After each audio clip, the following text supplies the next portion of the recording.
চীনাবাদামের সাথে এই একটি খাবার মেশালেই ডায়াবেটিস ভ্যানিশ। চীনাবাদামকে আপনি একটি অভিশপ্ত খাবার বলতে পারেন। বাদামটিতে ব্লাড সুগার কন্ট্রোলের পাশাপাশি ডায়াবেটিস নিয়ন্ত্রণের প্রায় সব রকমের উপকার আপনি পেতে পারেন। কিন্তু একটি উপাদানের অভাবে চীনাবাদাম ডায়াবেটিস রোগীর জন্য মারাত্মক বিপজ্জনক হতে পারে। তবে এরও একটি সমাধান আছে। চীনাবাদামের সাথে আরেকটি খাবার মিশিয়ে খেতে পারলে ডায়াবেটিস কমানোর উপায় হিসেবে খাবারটি ম্যাজিক দেখাতে পারে। কি সেই খাবারটি? জানলে কমেন্ট করে জানান। ততক্ষণে আমরা ডায়াবেটিস নিয়ন্ত্রণে চীনাবাদামের ভূমিকা জেনে নিই। সাথে অবশ্যই সেই খাবারটির কথাও জানব যা চীনাবাদামের দোষ কাটিয়ে দিতে পারে। চীনাবাদামের পুষ্টি উপাদানের দিকে নজর দিলেই বোঝা যায় ডায়াবেটিস কমানোর উপায় হিসেবে বাদামটি কতটা উপকারী। চীনাবাদামের প্রধান উপাদানই ফ্যাট। প্রতি 100 গ্রাম চীনাবাদাম থেকে আপনি 49.20 গ্রাম ফ্যাট পাবেন।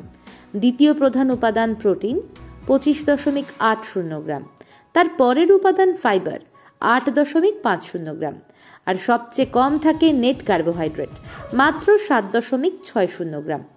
চীনাবাদামের অত্যাধিক বেশি পরিমাণে ফ্যাট, প্রোটিন ও ফাইবার আপনার ব্লাড সুগার বাড়তেই দেবে না। এই জন্যই বাদামটির গ্লাইসেমিক ইন্ডেক্স 13 আর গ্লাইসেমিক লোড 1। উপাদান থেকেই দেখা যাচ্ছে চীনাবাদাম খেলে ব্লাড সুগার বাড়ার কোনো ভয় নেই।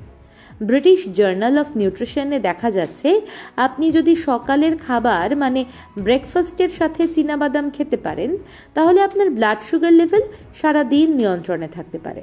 শুধু তাই না, ভাত, রুটি, পাউরুটি, ব্রেড, মুড়ির মতো বেশি গ্লাইসেমিক ইন্ডেক্সের খাবারের সাথে চীনাবাদাম রাখতে পারলে চীনাবাদাম ওই খাবারগুলিরও ব্লাড সুগার বাড়ানোর ক্ষমতা কমিয়ে দিয়ে সুগার নিয়ন্ত্রণে সাহায্য করে।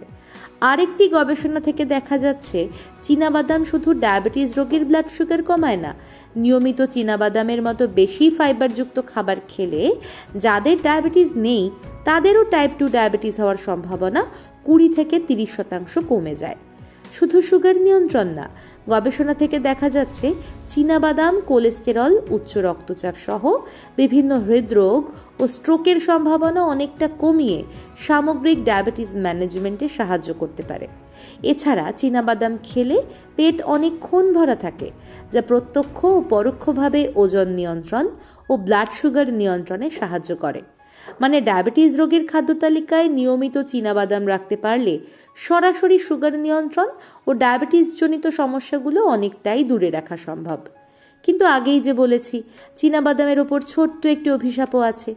চীনাবাদামে omega 6 fatty acid omega 3 fatty অ্যাসিডের তুলনায় অনেক বেশি থাকে। গবেষণা থেকে দেখা যাচ্ছে আনুপাতিকভাবে ওমেগা 6 বেশি থাকলে ডায়াবেটিস, হৃদরোগ ও ওবেসিটির মতো সমস্যা বেড়ে যেতে পারে।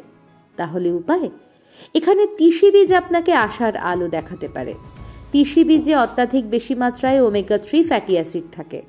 আপনি 100 গ্রাম তিসি বীজ থেকে দৈনিক চাহিদার 1426 গুণ ওমেগা 3 ফ্যাটি অ্যাসিড পাবেন। মানে আপনি যদি মাত্র 1 গ্রামও তিসি বীজ খেতে পারেন তাহলে দৈনিক চাহিদার 14% বেশি ওমেগা 3 ফ্যাটি অ্যাসিড পেয়ে যাবেন। এখন আপনি যদি চীনাবাদামের সাথে তিসি বীজ খান তাহলে সামগ্রিক খাবারের আনুপাতিকভাবে ওমেগা 3 ফ্যাটি অ্যাসিড পরিমাণ বেড়ে যাবে। মানে চীনাবাদামের দোষ কেটে যাবে।